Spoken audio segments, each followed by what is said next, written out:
Hi, it's Bruce St. James, and I'm here with Dr. Bigham, the CEO of Novocur. And I know you deal with a lot of chronic pain, carpal tunnel syndrome.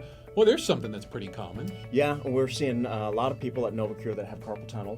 And you'll know if you have carpal tunnel because you're going to have pain in the hands and wrist. Okay. You can have numbness into your hand. You can have tingling. You can have weakness. A lot of times when it's real advanced, you'll notice that the muscles on the pad on your thumb side begin to flatten out on the side that you have carpal tunnel compared to the other side because you actually begin to get atrophy of some of those muscles there. So here's a quick way to diagnose. Well, I was going to say, some people probably have been diagnosed and know. Maybe others don't even know that they have it. Precisely. So here's how you can tell. Okay, It's a test. It's an orthopedic test. We call it Phelan's test. Phelan's test. What you do is you put your hands together like that. Got it. And try and really get your elbows down. And if you begin to get pain, numbness, tingling into your hands after about 10 seconds, that's symptomatic of having carpal tunnel. And the other thing that you can do is... Woof, I'm good. Are you good? Yes. Okay, all right. So the other thing that you can do is you can tap on the wrist on the side where you have the pain, and if just tapping over the area where the median nerve that innervates your hand, that's what is causing the pain, is entrapment of that nerve. If you tap that nerve and it causes or reproduces the pain, numbness, or tingling, that's another evidence that you have carpal tunnel. All right. So what are some things we can do? I don't have it, obviously. Right. Can I prevent it? I spend a lot of time typing away, a lot of time at a desk in front of a computer, which I'm led to believe is one of the major causes. Right. So any kind of repetitive activity that we do, whether it's jackhammering, whether it's typing on a keyboard, a lot of repetitive activities can lead to carpal tunnel. So what we want to do is, before you do any kind of activity that involves repetition, if you think you might be developing carpal tunnel or you already have it, you want to do some warm-up exercises before you do that activity. Just like stretching. Yeah, exactly. Like stretching and simple exercise, just like maybe a runner would do before they go on a jog. I've seen that before. Okay, so here's what you're going to do. Say you're getting ready to come into work, sit at your keyboard. Yep, before you do that, away. we want to do some exercises to stretch out some of the ligature that overlies the carpal tunnel area. So here's what we do. We're going to extend your elbows, and you're going to pull your fingers back toward your head as far as you can. Hold that for 5 seconds. And then relax, and you're going to go into a neutral position for about 5 seconds, okay? I like the neutral position. You like neutral? Yep. I like neutral. Pull them back again, 5 seconds, and then we're going to go to neutral for 5 seconds. That's one exercise. You're going to repeat that 10 times. Okay. Here's the next one. You're going to make a fist, and you're going to squeeze the fist tightly, 5 seconds, okay? Then we're going to flex the wrist down as far as you can, and you're going to really feel a stretch right on the top here. Yeah. 5 seconds, and then you can go back to that neutral. Let your hands relax. Then you're going to do the fist again, 5 seconds, and you're going to flex it again.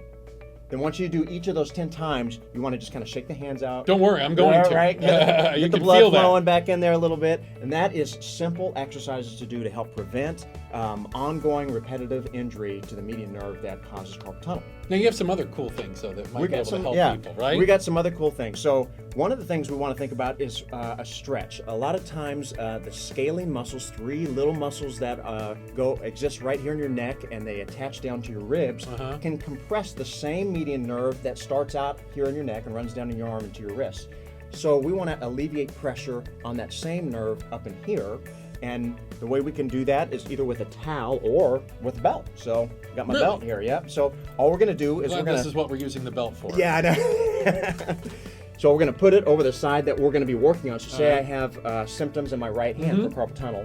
I'm going to be stretching the scalenes on that right-hand side. So what I'm going to do is I'm going to put the belt over. I'm going to be pulling down towards my opposite side leg, and I'm going to be also pulling down on the back side, same way, okay? And what I'm going to do is I'm going to lean my head to the side that I have the symptoms on, and I'm going to rotate it, and that's going to take the pressure off those scalene muscles, and then I'm going to be pressing down, and I'm going to take a big breath in, blow it out, and as I blow out, I'm going to pull down even harder on that belt and get a good, nice depression of my ribs and on those scalene muscles in a downward fashion, and that can help take pressure off those nerves. Yeah. Wow. Yeah. So easy stuff that you can do right in the office. You can do right now. Right. Okay.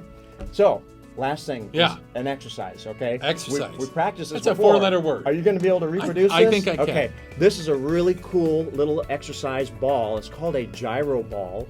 And basically it has a gyroscope that rotates inside, and it's a great way to help build the intrinsic strength of your hand muscles. Okay. And also of your forearm muscles, and it helps to equalize your flexor strength and your extensor strength sometimes people have overdevelopment of one of those, and it can help. Your dominant Right. arm, your dominant hand. I'm right-handed. Yeah, well, it could be more on one side of your forearm over the other, and overdevelopment of, say, the extensor muscles over the flexor muscles can help cause carpal tunnel. So we want to have an equal strength on both Balance. extensor balance, exactly. So I've with wound the ball up. You wound the ball. So there's a ball, we wind it up, you're going to let it go, and you're going to move, you're going to circumduct, they call it. Circumduct the wrist.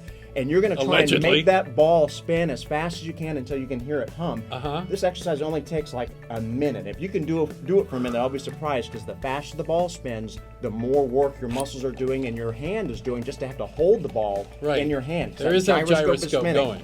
All right, let's see if you can do it. Pressure's on. I can hear it spinning. I can hear that gyroscope coming up to speed. Nice. I got a hum, Nice. How your forearm? It hurts. It's burning, huh? It's burning. It only takes really 30 seconds to a minute, and you have completely exhausted those muscles. So what a great, simple, fast way, and it's a lot of fun, really. exhausted already. But it is fun, isn't it? It To is see really how fast cool you about can get that ball the going. and you know, to describe it, like when I stop, like it's I can't hold it straight. The gyroscope inside It's is moving fighting your me. hand around, yeah. There's a lot of tension on that. Isn't that cool? That is really cool.